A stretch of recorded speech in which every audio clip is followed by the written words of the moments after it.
আসসালামু আলাইকুম এভরিওয়ান, সবাই কেমন আছেন? আল্লাহর অশেষ রহমতে আমরা অনেক ভালো আছি। কাছে কিংবা দূরে যে যেখান থেকে আমার ভিডিও দেখতেছেন, আশা করি আল্লাহ তাআলা সবাইকে অনেক অনেক ভালো রেখেছেন।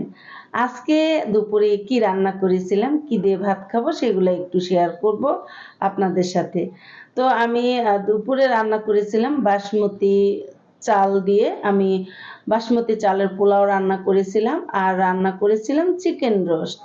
তো চিকেন রোস্ট আর বাসমতি চালের পোলাও, বাসমতি পোলাও বলতে পারেন, খুবই মজার খাবার কিন্তু। যেমন চিকেন রোস্ট বাচ্চারা খুব পছন্দ করে, বাসমতি চালের পোলাও কিন্তু অনেক পছন্দ করে, বিশেষ করে আমার ছেলে মেয়ে অনেক পছন্দ করে।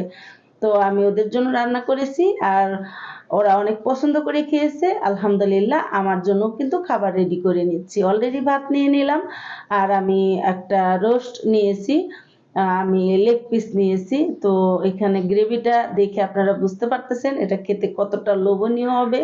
এটার যদি ফুল রেসিপি আপনারা দেখতে চান তাহলে আমার চ্যানেলের সাথেই থাকবেন। আশা করি এই চিকেন রোস্ট বাসমতি পোলাও রেসিপিটা খুব শীঘ্রই আপনারা আমার চ্যানেলে পেয়ে যাবেন। আর আমি এটার সঙ্গে নিচ্ছি হচ্ছে গরুর মাংস। আমি আচার, বোম্বাই মরিচ দিয়ে গরুর মাংসের আচার বানিয়েছিলাম, সেই ভিডিওটাও আমি আপনাদের সঙ্গে শেয়ার করব। তো আর আমি এখানে নিয়েছি শসা, নিয়েছি লেবু, নিয়েছি কাঁচামরিচ। এবার বিসমিল্লাহ বলে আমি খাবারটা খেয়ে নিব।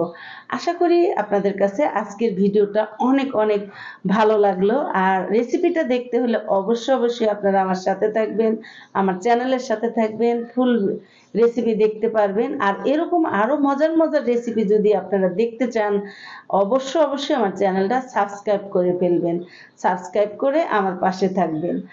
আর আপনারা আপনাদের মতামত, সুন্দর মতামত আমাকে জানাতে ভুলবেন না। আপনাদের একটা সুন্দর কমেন্টের উপর ভিত্তি করে আমার কাজের এক্সপিরিয়েন্স বেড়ে যায়, ভালো লাগে কাজ করতে। তো সেই জন্য একটু কমেন্ট করবেন। আর আমি ভাতগুলো একটু হাতে নিয়ে দেখিয়ে দিলাম যে কত সুন্দর ঝরঝরা হয়েছে, একদম পারফেক্ট বাসমতি রাইস বা বাসমতি পোলাও যেটাই বলি না কেন। আর এবার বিসমিল্লাহ বলে খেয়ে নিচ্ছি। আমি একটু আচার নিলাম গরুর মাংসর, এবার আচার দিয়ে একটু টেস্ট করে দেখি এটা কেমন হয়েছে। তো বিসমিল্লাহ বলে আমি একটু আচার দিয়ে খেয়ে দেখলাম, আলহামদুলিল্লাহ অসাধারণ লাগলো খেতে। আল্লাহর কাছে লাখো শুক্রিয়া, অতি লোভনীয় একটা খাবার খেলাম। আর এবার আমি চিকেন রোস্ট আমি একটু ছিঁড়ে নিলাম, এবার এটা খেয়ে দেখব। এটা যেমন দেখতে অতি লোভনীয় হয়েছে, আলহামদুলিল্লাহ খেয়ে দেখলাম অনেক অনেক মজা হয়েছে।